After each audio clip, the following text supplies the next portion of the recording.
Hey guys, it's Dave here today. I just wanted to take you through some of our first aid equipment. There's been so many incidents and rescues in the news lately. Everyone's resharing the same stories and what have you.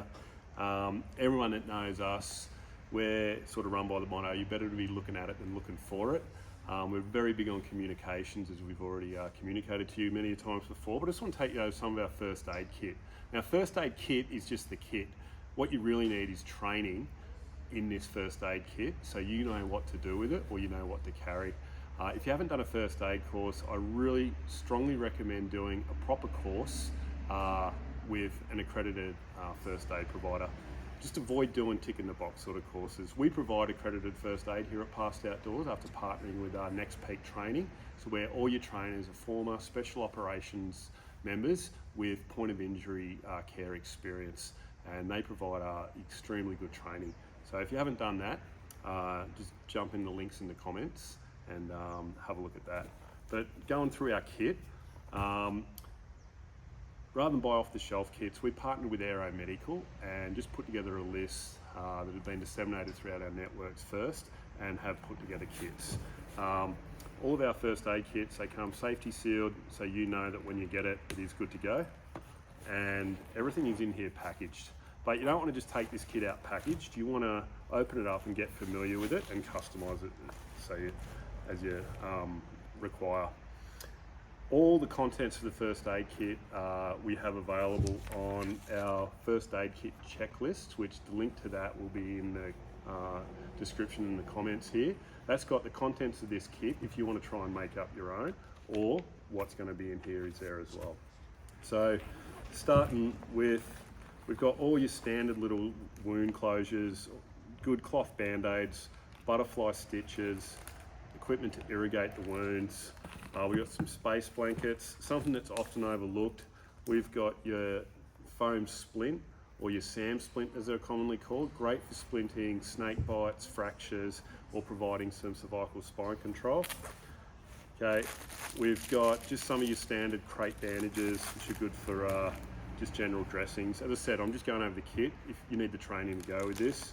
We've put good scissors in there. Too often there's a pair of nail scissors, but we've put a good little pair of mini trauma shears with a plastic tip. They will hack through any of your outdoor kit and absolutely essential for exposing your casualty to treat them. Some good tweezers for your normal stuff like splinters, strapping tape for your blisters. We got cool packs for stuff like redback, spider bites, insect bites, etc. A couple of those in there. One thing we've got, which you won't find in many first aid kits, it does bump the cost them up a bit, but what's the cost when you actually need a first aid kit for real-time trauma, is what's called an Israeli bandage. It's a vacuum sealed, multi-purpose dressing that can pack quite heavy hemorrhages. They're designed for gunshot wounds. So it'll pack a gunshot wound. It's got a great big crate bandage on it that can give you that compression. And it's also got a tourniquet function, so you can tighten it up a little bit as well. Really good multi-use bandage. Most military guys have got one or two of those already stashed in their uniform. We've got all your normal non-woven dressings, etc., just for helping with your blisters and chafe. And then just in this little pop-out one, got your gloves. We've got burn dressings. I think a burn dressing is important when you head into the outdoors because it's very easy to just scald yourself with boiling water, etc. I have a friend, Hillary, who had a horrific burn from an AeroPress. It sounds like a joke, but it's no joke for her. All of the other small little island dressings and what have you are in there, and there's plenty of those, so you don't have to use your kit once and then refurb it.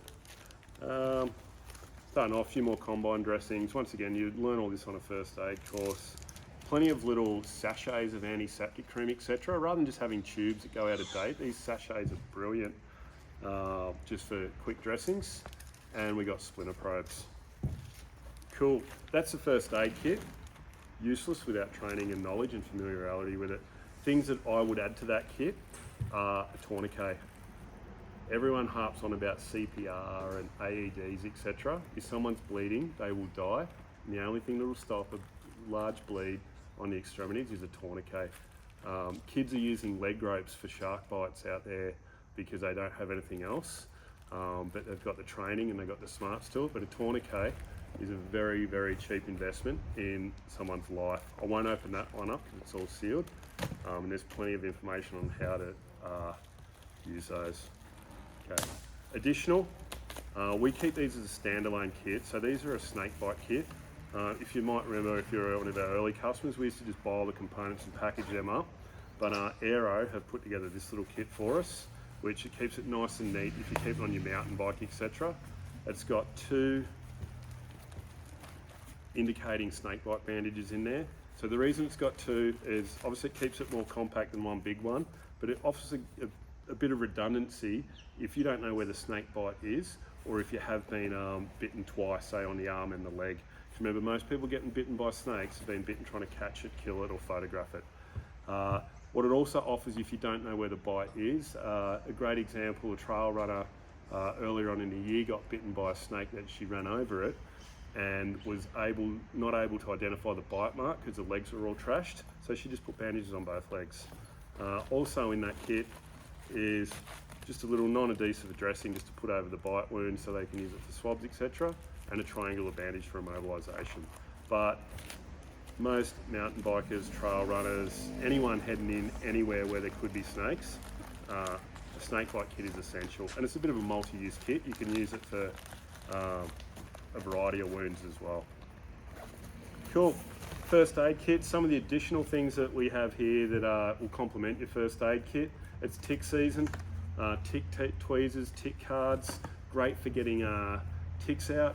Christine went on a hike last weekend and had a couple of ticks embedded on her back, so they come in handy. We've got large snake bite bandages, which are common for mandatory equipment on trail races. They always specify the 10-metre bandage, so we've got those. We've got a range of thermal blankets and bivvies, etc., which are fantastic to carry. Remember, this might not be used on yourself, it could be used on someone else. Great example, Cradle Mountain over the weekend. Unfortunately, a lady died of exposure, but a group of hikers was able to provide a first aid. So having things like this for exposure any time of the year is great. A whistle. We got the Fox 40s. We've only got a few colours left in stock, but they are the loudest whistle in the world. They're brilliant and great for attracting attention to rescue parties. And of course, we've got a few different dry bags, etc., which are great for waterproofing your kit. But it also keeps them high vis. It's got the big first aid, which is the international symbol for it on there, and makes them really easy to identify. Once again, if you've got any questions for anything first aid related, get in touch with us via the comments or just messaging us, and I strongly recommend having a look at our first aid courses that we're providing in conjunction with Next Peak Training. Some of those course packages include one of these first aid kits for you to take away as well. If you want to build your own, jump on, download our free checklist that's got everything that's in these kits plus more, and take it down to the pharmacy and do some shopping and build up your own kit and become familiar with it. Just a disclaimer, we haven't mentioned any sort of drugs, analgesia, etc. in this. I'm not a pharmacist. I know what I carry based on my own training and knowledge. You consult a pharmacist and get any advice on any drugs, etc. that you should be carrying for any given region that you're going to, and for the level of risk that you're going to be taking on the next job. Cool. Don't forget to subscribe and like our channel so we can keep providing more content like this to keep you informed and safe and getting outdoors more. Thanks for watching. Cheers.